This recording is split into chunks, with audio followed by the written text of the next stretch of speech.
Class 10th science विज्ञान, पहला chapter रासायनिक अभिक्रिया एवं समीकरण, मतलब केमिकल रिएक्शंस एंड इक्वेशन। देखो सबसे पहली चीज सीखो कि रासायनिक अभिक्रिया होती क्या है, एक केमिकल रिएक्शन होता क्या है। देखो जब दो चीजें या दो से ज्यादा चीजें आपस में मिले और कोई नई चीज बन जाए, क्या बन जाए, उसे रासायनिक अभिक्रिया कहते हैं।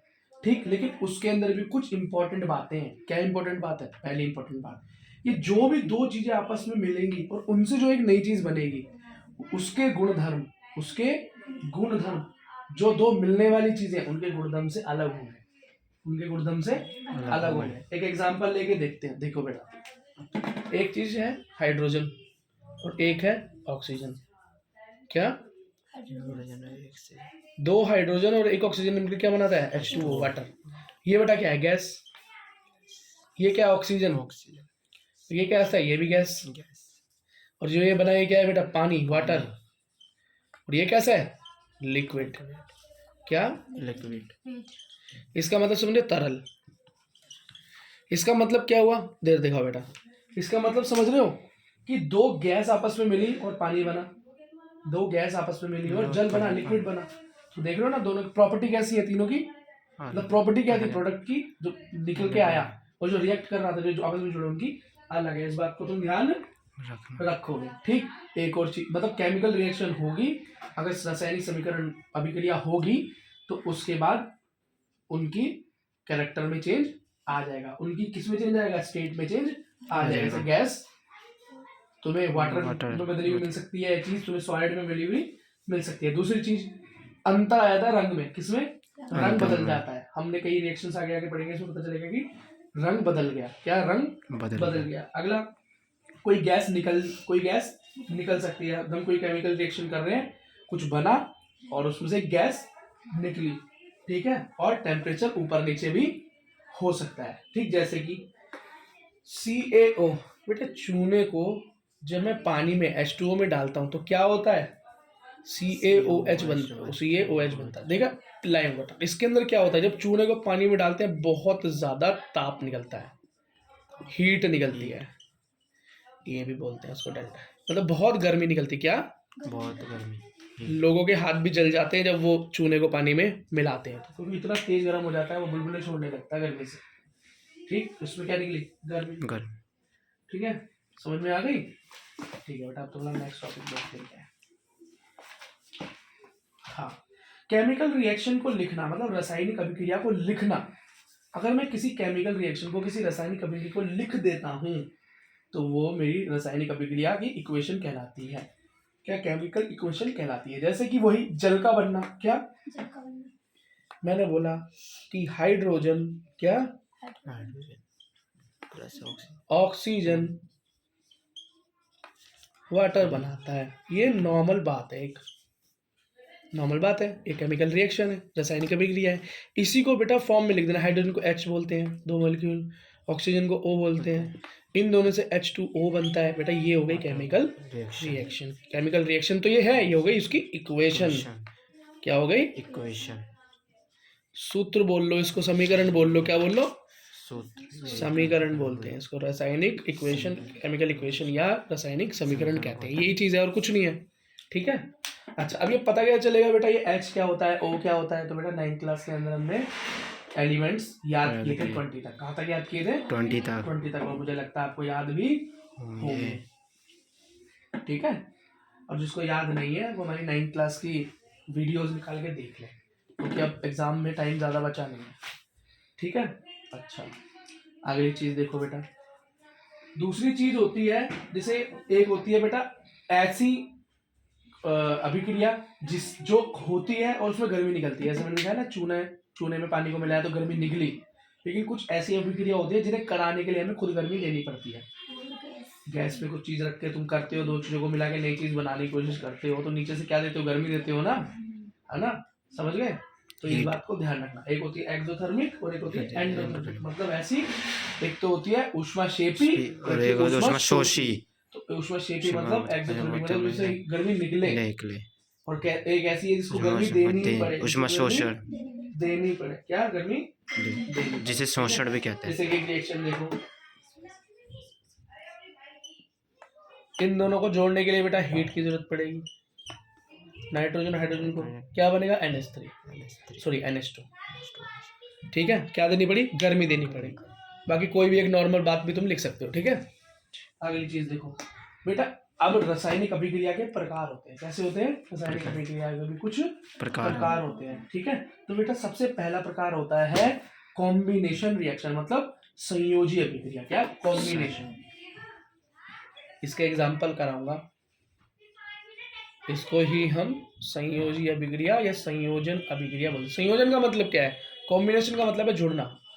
जब दो या दो से अधिक चीजें या दो से अधिक चीजें मिलकर कोई नई चीज बना दे, ठीक, तो क्या हुआ, संयोजन। मतलब संयोजन का कॉम्बिनेशन मतलब दो चीजों का आपस में जुड़ जाना। जैसे कि मैंने वही कैल्शियम लिया और चूना पानी में मिला दिया, CaOH2 बन गया।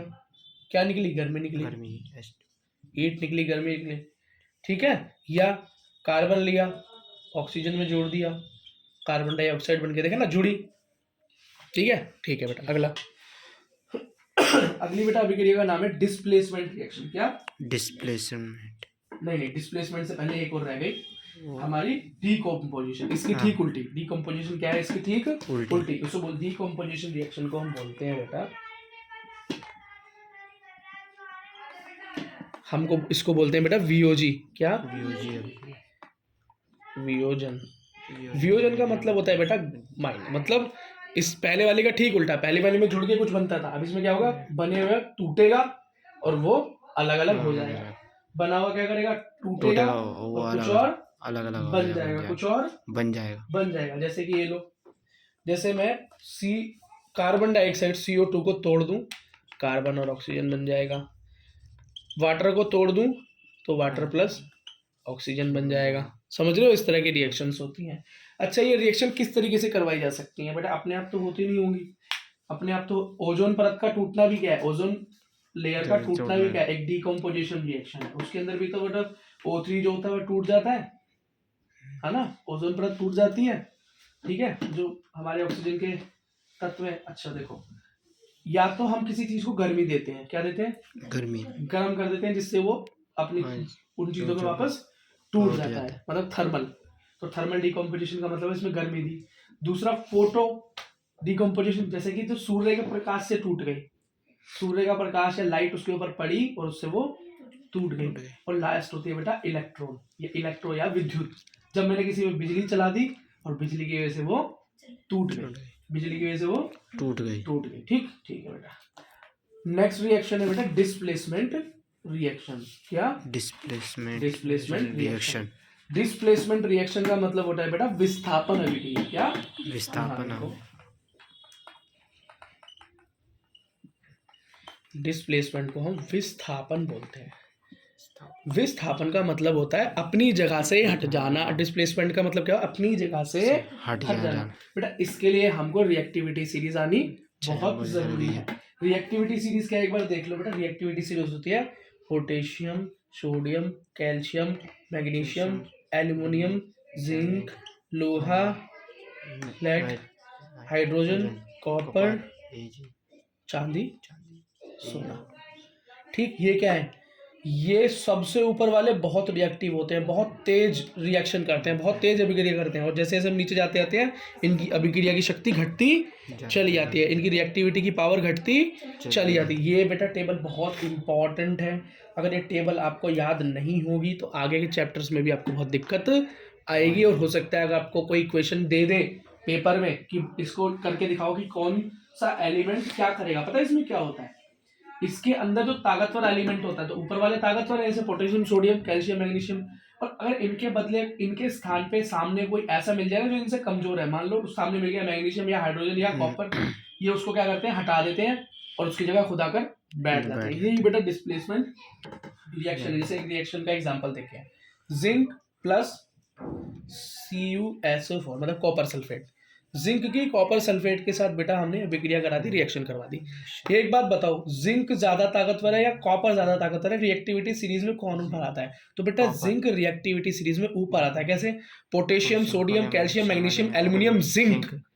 ठीक, जिंक आ गया। अब उसके नीचे क्या आया, आयरन, उसके नीचे पीबी, उसके अंदर मतलब लेड, उसके अंदर हाइड्रोजन, फिर कॉपर आया, तो कॉपर नीचे है। तो तुम्हें अगर ये सीरीज याद नहीं होगी तो ये रिएक्शन आप कभी भी नहीं कर सकते। अब जिंक क्या करेगा, जिंक इसको क्या बोलेगा, चल बे हट। कमजोर को क्या बोलते हो आप, चल बे हट जाए यहाँ से, अपनी सीट से क्या बोलते, चल बे हट। उसे हटाएगा तो क्या हुआ, Zn SO4 हो गया, और अब कॉपर अलग खड़ा खड़ा मुंह देखता रहेगा। अब ये क्यों हुआ, ये बेटा रिएक्टिविटी सीरीज याद होनी चाहिए। अगर आप फिर भी आपको चाहिए कि मैं एक शॉर्टकट बता दूं याद करने का, अगर आप सीधा याद नहीं कर सकते तो मैं एक शॉर्ट वीडियो डाल दूंगा इनका शॉर्टकट याद करने का, पर फिर भी मैं रेकमेंड करूंगा आपको कि बेटा सीधा सीधा याद कर लो, क्योंकि शॉर्टकट हमें कुछ दिन तक याद रहता है, हमेशा याद नहीं रहता। लेकिन जब हम सीधा सीधा याद कर लेते हैं तो हमको बेटा उनका नाम और उनके जो हमारे सिंबल हैं, जैसे पोटेशियम को के बोलते हैं, सोडियम को Na बोलते हैं, ये भी साथ में याद हो जाते हैं। शॉर्टकट के चक्कर में हमें ये भी याद नहीं रहते। कई बच्चों को बेरिलियम और बोरोन का और कॉपर और कैल्शियम का नहीं समझ में आता कि Cu कौन सा है, और कार्बन में सी, कार्बन तो सी है तो कार्बन को कई लोग Ca लिख देते हैं कि वो कैल्शियम होता है। वो क्यों, क्योंकि वो शॉर्टकट से याद करने की कोशिश करते हैं। ठीक है बेटा, ये मेरी रिकमेंडेशन है, बाकी आपकी मर्जी है।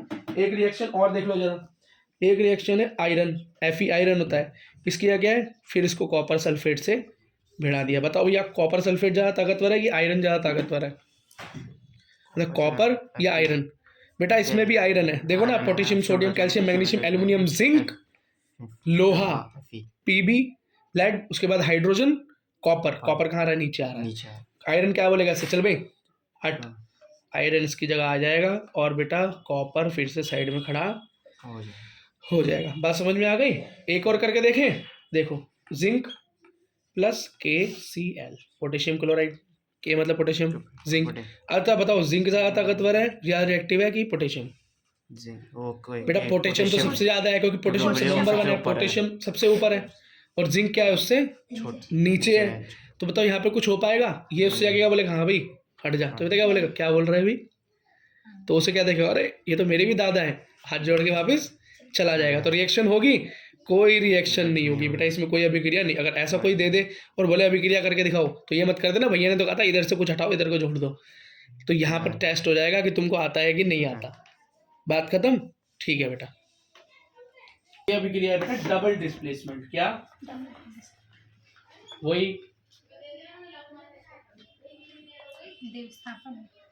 इसमें क्या है, द्विविस्थापन, द्वि मतलब टू, ट्वाइस, टू टाइम्स। इसका मतलब जब दो चीजें अपनी जगह आपस में बदलें, दो चीजें आपस में जगह बदले, और उसको द्विविस्थापन बोलते हैं। बस ये आसान। देखो एक अभिक्रिया देखो, जैसे है Na2SO4 sodium sulphate plus barium chloride BaCl, तो इससे क्या बना, इनने एक दूसरे की जगह बदल ली, Na की जगह Ba और Ba की जगह Na आ गया, BaSO4 NaCl, नमक, सोडियम क्लोराइड। ठीक है, देख रहे हो ना, अपनी अपनी जगह क्या कर दी उन्होंने, अलग चेंज करी, इसे द्विविस्थापन बोलते हैं। इजी है। चलो बेटा अगली चीज समझो जरा, इधर उपचयन और अपचयन, ये रहा देखो, ये वाला टॉपिक है बेटा, उपचयन एवं अपचयन, ऑक्सीडेशन एंड रिडक्शन। क्या, ऑक्सीडेशन, बड़े प्यार से समझना बेटा इस चीज को, ऑक्सीडेशन एंड रिडक्शन। जिस बच्चे को थोड़ा कमजोर है इस चीज में वो जरा कर ले। तो ऑक्सीडेशन को कहते हैं उपचयन, क्या कहते हैं, उसको अपचयन, बिल्कुल सेम ही है, बस ऊ और आ का चेंज है। ऑक्सीडेशन का मतलब होता है बेटा ऑक्सीजन का जुड़ जाना। क्या, ऑक्सीजन का जुड़ना, प्लस का मतलब जुड़ना, ठीक। और इसमें क्या होगा, इसका ठीक उल्टा, तो ऑक्सीजन का हट जाना, मतलब माइनस लिख रहा हूं तो इसका मतलब क्या समझोगे, ऑक्सीजन का हट जाना। या पहला केस तो, या हाइड्रोजन का H2 मतलब हाइड्रोजन का हट जाना, या हाइड्रोजन का जुड़ जाना, बस बेटा यही है। इन दोनों में से एक याद कर लो, दूसरा उसका ठीक और ठीक उल्टा ही होता है, इस बात को तुम ध्यान रखना। क्या, इस बात को तुम ध्यान रखना। अगली चीज देखो,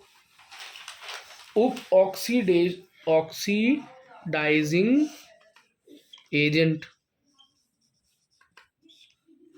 और रिड्यूसिंग एजेंट।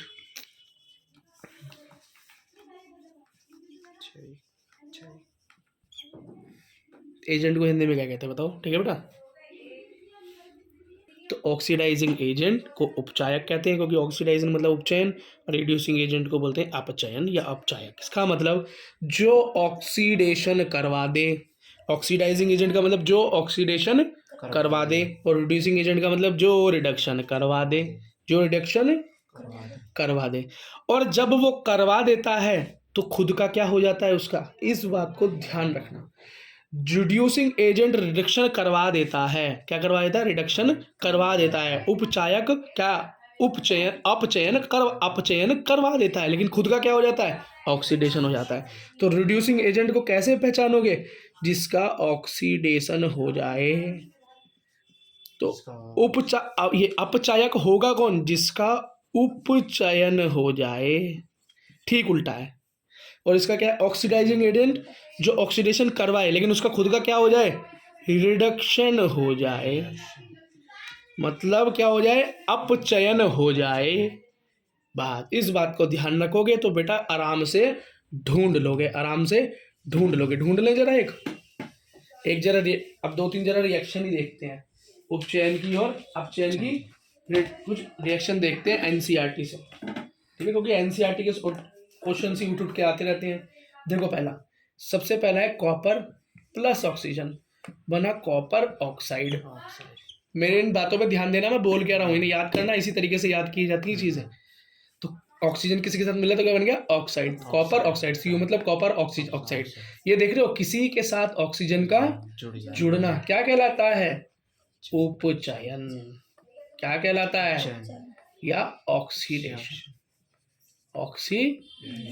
दिखाई दे रहा है साफ साफ। तो ये लिखा आ जाए और पहचानने को आ जाए तो 1 मिनट में पहचान लोगे।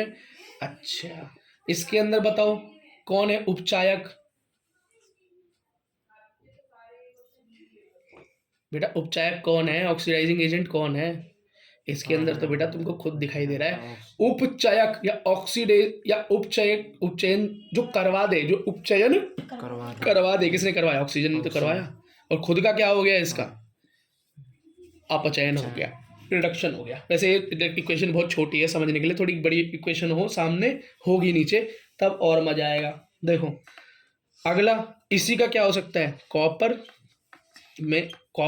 ऑक्साइड में हाइड्रोजन मिला दिया, यहाँ से देखो मैं क्या मिला दी, H2 गैस, तो क्या बनी, कॉपर अलग और ये बन गया वाटर, H2O, पानी इसके साथ चला गया हाइड्रोजन के साथ, और कॉपर अलग हो गया, ठीक।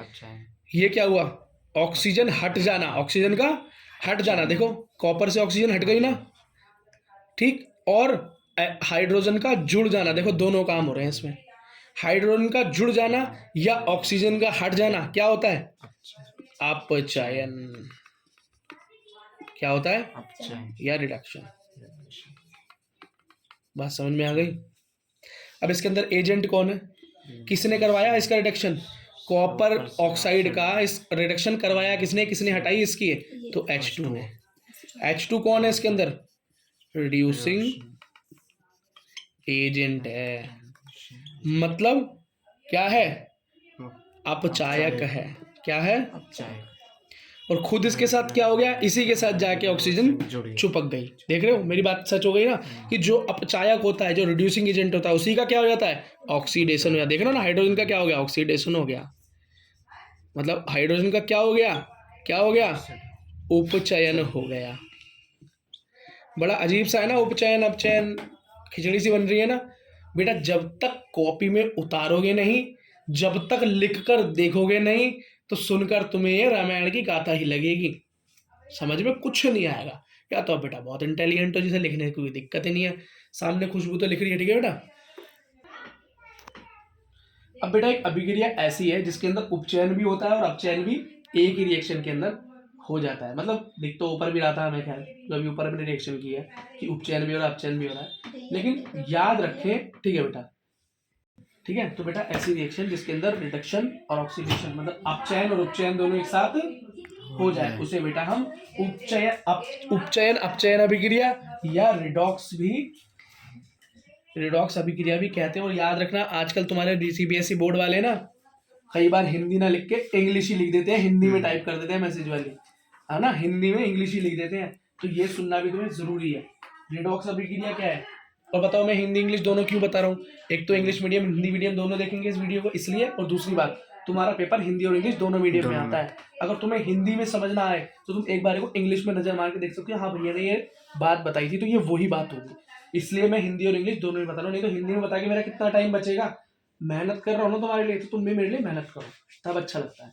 चलो बेटा ठीक है, तो एक अभिक्रिया ले लो CuOH2O, सेम सेम वही रिएक्शन है।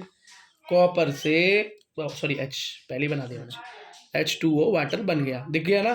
कॉपर से ऑक्सीजन हटा, ऑक्सीजन जाकर हाइड्रोजन से जुड़ा, ये कॉपर ऑक्साइड से ये बन गया वाटर। वही सेम इक्वेशन पीछे वाली है, जिससे ऑक्सीजन हट जाता है, जिससे ऑक्सीजन हट जाता है या हाइड्रोजन जुड़ जाता है, उसका क्या हो जाता है? अपचयन होता है। क्या? अपचयन हो जाता है, रिडक्शन हो जाता है।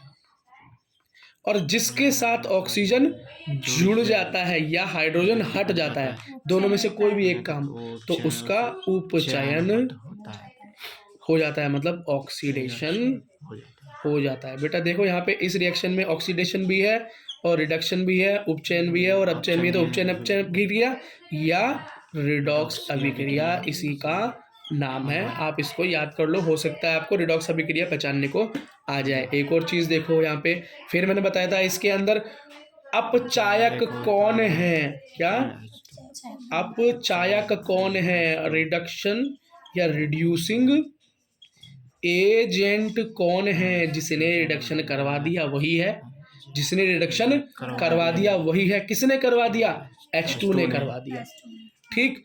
और याद रखना बेटा, जो अपचायक होता है, जो रिड्यूसिंग एजेंट होता है, जो रिडक्शन करवाता है, उसका खुद का क्या हो जाता है? उसका उल्टा, उसका ऑक्सीडेशन हो जाता है। तो देखो हाइड्रोजन ने रिडक्शन करवाया और वहां पर उसका खुद का ऑक्सीडेशन हो गया, खुद का ऑक्सीडेशन हो गया। पहचानने के दो तरीके बता दिए, जो करवाए और उसका हो जाए, ठीक। अब मैं बताओ इसके अंदर ये बताओ, उपचायक बता दिया, अभी बताओ उपचायक कौन है? मतलब ऑक्सीडेशन एजेंट कौन है? ऑक्सीडेशन किसने करवाया? ऑक्सीडेशन किसने करवाया? कमेंट्स में जवाब दो, ठीक है बेटा। चलो आगे चलते हैं। अब इस चैप्टर के लास्ट टॉपिक्स पे पहुंच चुके हैं दोनों, और दोनों में से बेटा क्वेश्चन बन के आता है। पता नहीं तुम्हारे एग्जाम में कल किस टॉपिक से क्वेश्चन आएगा, पर दोनों में से एक से क्वेश्चन तो आएगा ही वाला है। पहला टॉपिक है बेटा तुम्हारा, सबसे पहला की जो ऑक्सीडेशन रिडक्शन हो रहा है, इसके क्या प्रभाव है हमारी जिंदगी पे, तो इसका सबसे पहला प्रभाव है बेटा कोरोजन। क्या? कोरोजन। कोरोजन को बोल, इसका सबसे मेन एग्जांपल है रस्टिंग ऑफ आयरन। क्या? Rusting of iron. अब ये क्या हो गया भैया, क्या बता दिया? इसका मतलब है लोहे में जंग लगना। क्या? लोहे में जंग लगना। लोहे में जंग लग जाना। बेटा लोहे में अगर जंग लग जाती है, देखा है ना लोहा कैसे पड़ जाता है, ब्राउन ब्राउन हो जाता है, वो कब पड़ती है? जब बेटा लोहा पानी और हवा के संपर्क में आ जाता है, तो ऐसा काम हो जाता है। वो रिएक्शन क्या होती है? वो रिएक्शन होती है बेटा आयरन, लोहे का फॉर्मूला प्लस, ऐसे लोहे के साथ नहीं अलग मेटल्स के साथ भी होता है, पर लोहे जंग लगना, लोहे का एग्जांपल हम ले रहे हैं। O2 मतलब ऑक्सीजन के संपर्क में आया, और H2O, ये X क्यों लिया? अब पता नहीं कितने पानी में भीगा, पता नहीं ना, तो X मतलब हमें नहीं पता कितने पानी में भीगा, थोड़े से भी हो सकता है, ज्यादा से भी हो सकता है, तो इसको X का X ही रहने देते हैं। तो हमारे पास निकल के आता है Fe2O3.2 सॉरी X है ना, XH2O।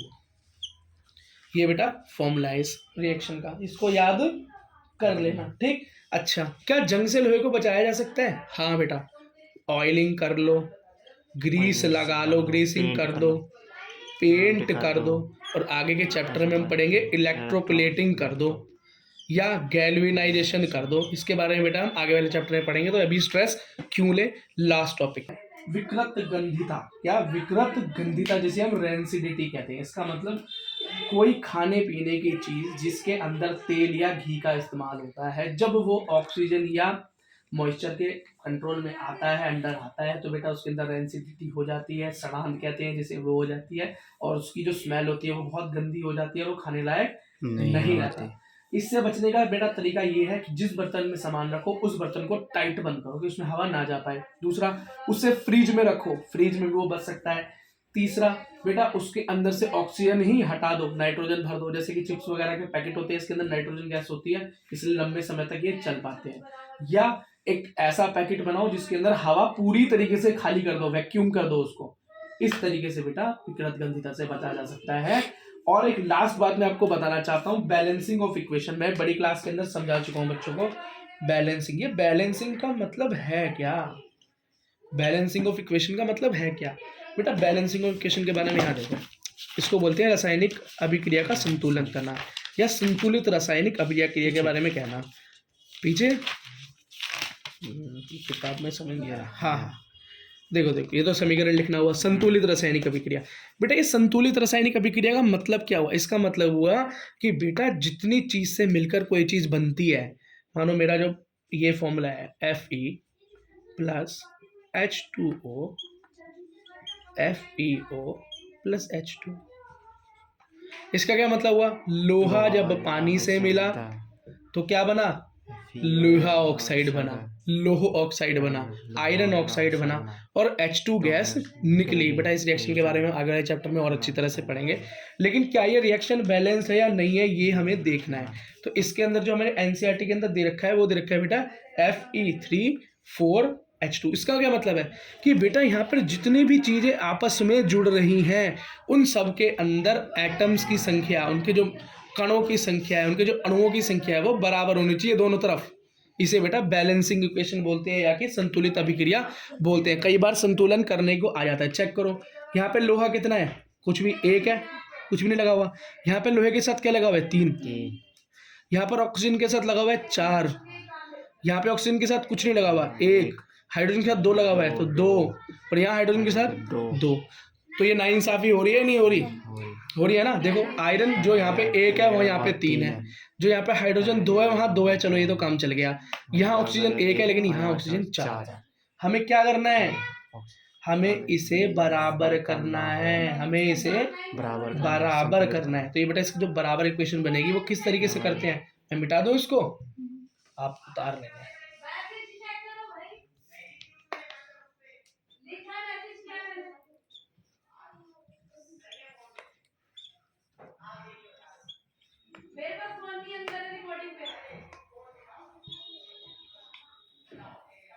ठीक, इसको बैलेंस कैसे किया? 3Fe 4H2O 4 बात समझ में आई? इसमें हमने क्या किया? अब यहाँ देखो, यहाँ भी 3, यहाँ भी 3, यहाँ भी 4 और यहाँ भी 4 आगे मल्टीप्लाई कर दिया। और यहाँ भी क्या हुआ? 4 दूनी 8, 4 दूनी 8। अब ये किया कैसे? जो शुरुआती इक्वेशन थी वो मेरे पास थी क्या? वो तो मेरे पास ये थी भाई, Fe प्लस H2O Fe3O4H2। बेटा ये रिएक्शन थी, ठीक है। लेकिन ये रिएक्शन को इस रिएक्शन में मैंने बदला कैसे? मैंने सबसे पहले देखा कि बेटा यहाँ पर तो 3 एलिमेंट्स हैं, मतलब 3 है लोहे के, यहाँ पे क्या है? तो मैंने यहाँ 3 से मल्टीप्लाई की, पहली बात। और बेटा ये प्रैक्टिस से आएगा, प्रैक्टिस करने एनसीईआरटी के क्वेश्चन आएगा ये पेपर में, याद रखना, इक्वेशन को बैलेंस करना आएगा। ठीक, यहाँ देखो यहाँ पर क्या था? 2 हाइड्रोजन, यहाँ पर कितने हाइड्रोजन? 2 हाइड्रोजन, काम हो गया। लेकिन यहाँ ऑक्सीजन कितने? 4, यहाँ ऑक्सीजन 1। तो बेटा 4 क्या होगा? तो यहाँ मैंने 4 से मल्टीप्लाई की। यही तरीका है, यहाँ नहीं जोड़ देना सीधा नीचे नीचे, ऐसे ही करते हैं। लेकिन इसकी वजह से एक गड़बड़ हो गई। क्या गड़बड़ हुई? कि बेटा ऑक्सीजन तो 4 हो गया लेकिन यहाँ हाइड्रोजन भी 4 दूनी 8 हो गया। तो अब मैं क्या करूं? अब मुझे यहाँ पर चेंज करना पड़ेगा। तो यहाँ तो यहाँ भी मैंने 4 से मल्टीप्लाई कर दी और ये इक्वेशन क्या हो गई? बैलेंस्ड हो गई, संतुलित हो गई। ठीक है बेटा, तो ये एग्जाम के लिए मोस्ट इंपॉर्टेंट हो गया। कई लोग बेटा कई तरह का सिस्टम बताते हैं इसमें कि 2 रख के देखो, 3 रख के देखो, कई बताते हैं कि A और B और C रख के देखो। सब बेकार है, सब बेकार है, वो कहीं ना कहीं फेल हो जाते हैं। सीधा तरीका है, जो असली तरीका है वो असली तरीका यही है। हम यहाँ देखते हैं क्या चीजें आपस में जुड़ रही हैं, क्या बन रहा है, फिर कंपेयर कर लेते हैं कि ये यहाँ पे कितना है, वहां पर कितना है, यहाँ पर कितना है, वहां पर कितना है। अब दोनों को मुझे बराबर करना है, एक एक को पकड़ लो। जैसे मैंने पहले लोहे को पकड़ा, फिर ऑक्सीजन को पकड़ा और उसके चक्कर में हाइड्रोजन बढ़ गया तो वहां मैंने हाइड्रोजन उस तरफ बैलेंस कर दिया। यही एक तरीका है। ठीक है बेटा, इसी के साथ चैप्टर खत्म। All the best.